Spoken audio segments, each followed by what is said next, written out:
إن الحمد لله نحمده ونستعينه ونستغفره ونعوذ بالله من شرور أنفسنا ومن سيئات أعمالنا من يهده الله فلا مضل له ومن يضلل فلا هادي له وأشهد أن لا إله إلا الله وحده لا شريك له وأشهد أن محمدا عبده ورسوله قال الله تعالى في كتابه الكريم يا أيها الذين آمنوا اتقوا الله حق تقاته ولا تموتن إلا وأنتم مسلمون وقال تعالى يا أيها الناس اتقوا ربكم الذي خلقكم من نفس واحدة وخلق منها زوجها وبث منهما رجالا كثيرا ونساء واتقوا الله الذي تساءلون به والأرحام إن الله كان عليكم رقيبا وقال تعالى يا أيها الذين آمنوا اتقوا الله وقولوا قولا سديدا يصلح لكم أعمالكم ويغفر لكم ذنوبكم ومن يطع الله ورسوله فقد فاز فوزا عظيما أما بعد فإن أصدق الحديث كتاب الله وخير الهدي هدي محمد صلى الله عليه وسلم وشر الأمور محدثاتها وكل محدثة بدعة وكل بدعة ضلالة وكل ضلالة في النار. Ummatal Islam, Allah Subhanahu wa taala mengutus para rasul untuk membimbing kita kepada jalannya yang lurus, dan Allah memerintahkan kita untuk mengikuti jalan tersebut, dan Allah melarang untuk mengikuti jalan-jalan yang lainnya.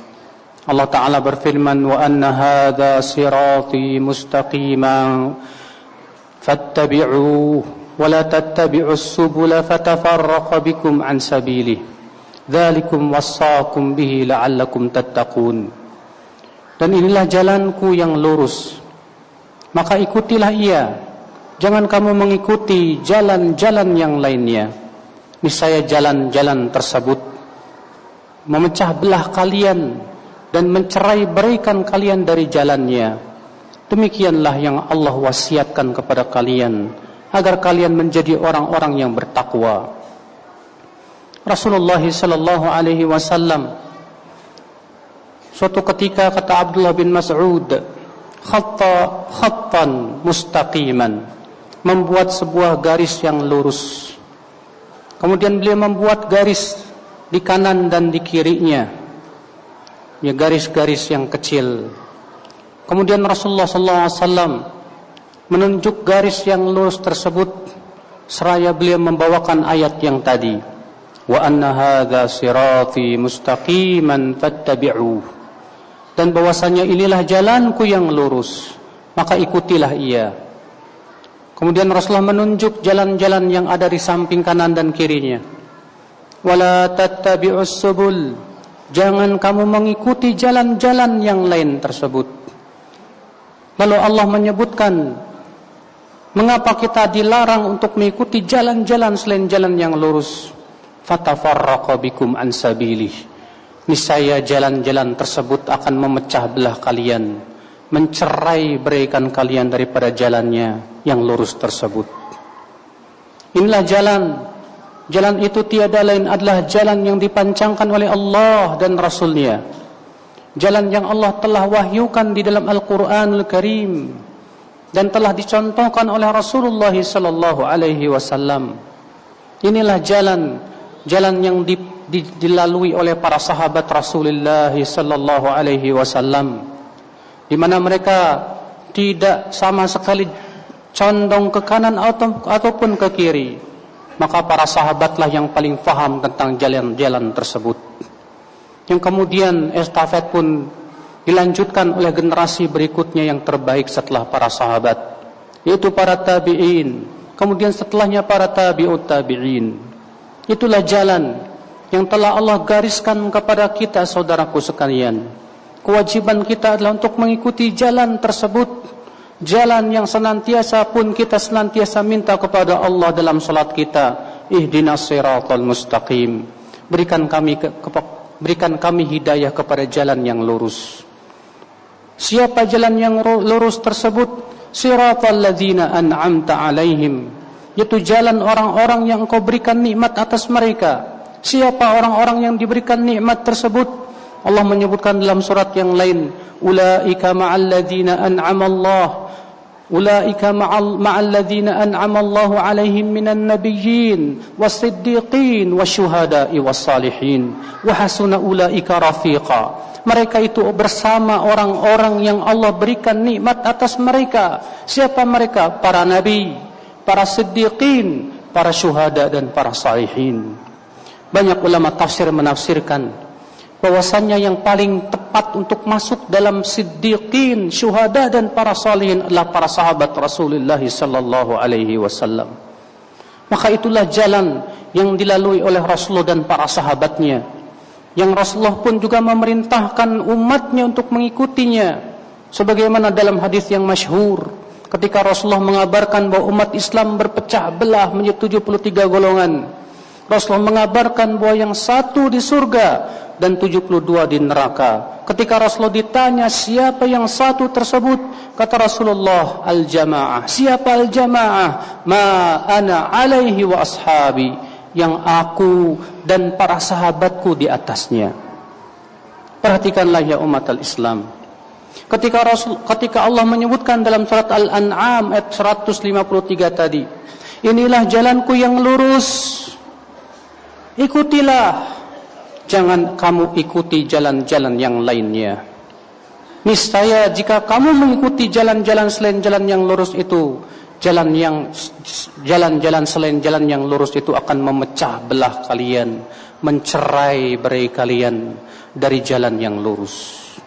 Memberikan kepada kita sebuah pemahaman yang agung, bahwa siapapun yang tidak mau mengikuti jalannya Rasulullah dan para sahabatnya, ia pasti bercerai-berai, ia pasti berpecah belah. Oleh karena itu Allah Ta'ala berfirman, wa'tasimu bihablillahi jami'a wa la tafarraqu.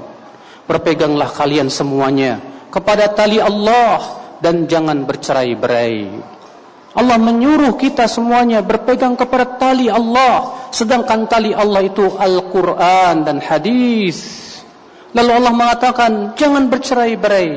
Ini memberikan makna kepada kita bahwa orang yang tidak berpegang kepada Al-Quran dan hadis, ia pasti bercerai-berai. Allah juga berfirman, wa athi'ullaha wa rasulah wa la tanaza'u fatafshalu wa tadhhaba rihukum. Taati Allah dan Rasulnya dan jangan berselisih, niscaya kalian akan gagal dan hilang kekuatan kalian.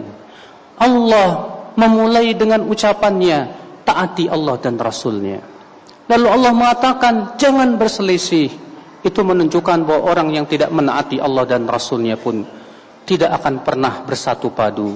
Mereka akan senantiasa berselisih dan berselisih. Umat al-Islam, maka dari itulah ya akhal Islam, kewajiban kita seluruh umat Islam yang mengaku diri sebagai pengikut Rasulullah sallallahu alaihi wasallam untuk menjalani jalan yang satu tersebut, jalan Rasulullah dan para sahabatnya. Karena itulah jalan satu-satunya keselamatan, itulah jalan satu-satunya menuju surga Allah Subhanahu wa taala. Maka siapa yang tidak mau mengikuti jalan tersebut, jangan harap ia mendapatkan kebenaran yang hakiki. Oleh karena itu Al-Imam Al-Barbahari berkata, ketika menyebutkan tentang hakikat kebenaran itu, kata beliau, i'lamu annal islamah was sunnah was sunnatu hiyal islam. Ketahuilah oleh kalian bahwasannya Islam itu adalah sunnah. Sunnah artinya ajaran Rasulullah sallallahu alaihi wasallam. Dan sunnah itulah Islam. Faminas sunnati luzumul jamaah, dan termasuk sunnah adalah berpegang kepada al-jamaah.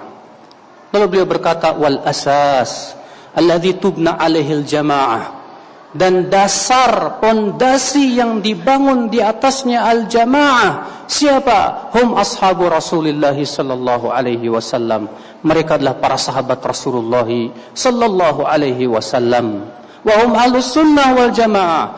Mereka lah yang disebut dengan ahlus sunnah wal jamaah, kata beliau. Faman lam ya'khudh anhum faqad dhalla wabtada'. Siapa yang tidak mau mengambil dari mereka para sahabat, sungguh ia pasti tersesat dan berbuat bid'ah. Subhanallah, pernyataan dari seorang imam yang wafat pada tahun 329 Hijriah. Dan semua imam pun menyatakan demikian. Karena memang itulah perintah Allah dalam Al-Quran dan perintah Rasulnya salawatullahi alaihi wasallam. Sebagaimana Imam At-Tahawi meriwayatkan dalam syarah Mushkil al-Athar, wa Rasulullah SAW bersabda kepada para sahabat, innaha satakunu fitan, nanti akan muncul fitnah-fitnah. Lalu kemudian ada seorang sahabat bertanya, wahai Rasulullah, di saat muncul fitnah-fitnah tersebut, apa yang kau perintahkan kepada kami? Apa kata Rasulullah? Tarji'una ila amrikumul awwal, kembalilah kepada urusan kalian yang pertama. Urusan yang pertama itu urusan yang dipegang oleh para sahabat Rasulullah salawatullahi alaihi wasallam. Ini nas yang sangat sharih yang menunjukkan bahwa di saat terjadi fitnah dan ini kita hidup di zaman yang penuh dengan fitnah, Rasulullah SAW bersabda, kembalilah kalian kepada urusan yang pertama, itu para sahabat Rasulullah salawatullahi alaihi wasallam. Inilah jalan yang lurus yang harus kita ikuti, saudaraku sekalian. Jalan yang ditempuh oleh Rasulullah dan para sahabatnya untuk senantiasa mengikutinya membutuhkan keilmuan yang dalam tentang jalan mereka. Maka kewajiban kita untuk menggali kitab-kitab para ulama yang menyebutkan tentang akidah mereka, tentang ibadah mereka dengan sanad-sanad yang sahih. Kita berusaha untuk terus menuntut ilmu dan mengkaji tentang bagaimana sunnah Rasul dan para sahabatnya, sehingga kita menjadi orang-orang yang tertunjuki. Aqulu qawli hadha wa astaghfirullah li wa lakum. Alhamdulillah wassalatu wassalamu ala Rasulillah nabiyyina Muhammadin wa alihi wa sahbihi wa man walah. Wa asyhadu an la ilaha illallah wahdahu la syarika lah wa asyhadu anna Muhammadan abduhu wa rasuluh. Ummatal Islam, demikian nasihat-nasihat para ulama terdahulu untuk senantiasa kita mengikuti Rasulullah dan para sahabatnya. Ini dia Al-Imam Syafi'i, imam yang sangat masyhur di negeri kita ini. Hampir seluruh kaum muslimin di negeri kita menisbatkan kepada madhab beliau, madhab Syafi'i. Beliau memuji para sahabat sebagaimana disebutkan dalam riwayat Rabi' bin Sulaiman. Beliau mengatakan, laqad athnallahu tabaraka wa ta'ala fi kitabih wa ala lisani rasulih. Sungguh Allah telah memuji para sahabat dalam Al-Quran dan melalui lisan Rasulullah sallallahu alaihi wasallam. Lalu beliau berkata, wahum fawqana fi kulli ilmin wa ijtihadin wa istinbatin wa istidrakin wa aqlin wa wara'in. Mereka para sahabat, kata Imam Syafi'i, di atas kita dalam setiap ilmu, dalam setiap pemahaman, istinbat, istidrak, akal dan wara'. Mereka semua di atas kita, kata Imam Syafi'i. Lalu beliau berkata lagi, wa ara'uhum lana Ahmad. Pendapat para sahabat lebih terpuji untuk kita. Wa aula indana min ara'ina li anfusina. Dan lebih layak untuk kita ikuti daripada pendapat kita sendiri. Subhanallah, Al-Imam Syafi'i, imam yang sangat masyhur. Semua kaum muslimin pasti mengenal Imam Syafi'i. Bahkan Imam Baihaqi berkata, seluruh ulama setelah Syafi'i berhutang budi kepada Imam Syafi'i. Karena setiap ilmu-ilmu yang kita pelajari seperti ilmu hadis, ilmu usul fiqih, Imam Syafi'i lah yang pertama kali mencetuskannya. Ternyata Imam Syafi'i rahimahullah memberikan kepada kita sebuah kaidah yang agung, yaitu mengikuti pemahaman para sahabat Rasulullah sallallahu alaihi wasallam. Makanya Al-Imam Ibnu Qayyim dan para ulama menyebutkan bahwa di antara pokok-pokok mazhab Imam Syafi'i, bahwasanya dalil menurut Imam Syafi'i itu yang pertama Al-Quran, yang kedua hadis yang sahih, yang ketiga ijma' para ulama, yang keempat qiyas yang jali dan qiyas yang sahih, kemudian yang kelima yaitu perkataan sahabat Nabi sallallahu alaihi wasallam. Sampai-sampai Imam Syafi'i menganggap apabila seorang sahabat berpendapat dan tidak ada sahabat lain yang menyelisihinya, maka itu hujjah atau dalil. Subhanallah. Saking Imam Syafi'i mengagungkan para sahabat. Demikianlah saudaraku sekalian, inilah jalan yang harus kita lalui. Inilah pemahaman yang harus kita ikuti, pemahaman para sahabat Nabi salawatullahi alaihi wasallam. Allahumma salli ala Muhammad wa ala ali Muhammad kama sallaita ala Ibrahim wa ala ali Ibrahim innaka Hamidum Majid, wa barik ala Muhammad wa ala ali Muhammad kama barakta ala Ibrahim wa ala ali Ibrahim innaka Hamidum Majid. Allahumma ighfir lil muslimin wal muslimat wal mu'minin wal mu'minat al-ahya'i minhum wal amwat innaka sami'un qaribun mujibud da'wat fa ya qadhiyal hajat. Allahumma tub alaina innaka antat tawwabur rahim. Allahumma aslih wulata umuril muslimin fi hadzal balad wa fi sa'iri biladil muslimin ya rabbal alamin. Allahumma a'izzal islam wal muslimin. Allahumma tub alaina innaka antat tawwabur rahim. Allahumma atina fid dunya hasanah wa fil akhirati hasanah wa qina adzaban nar.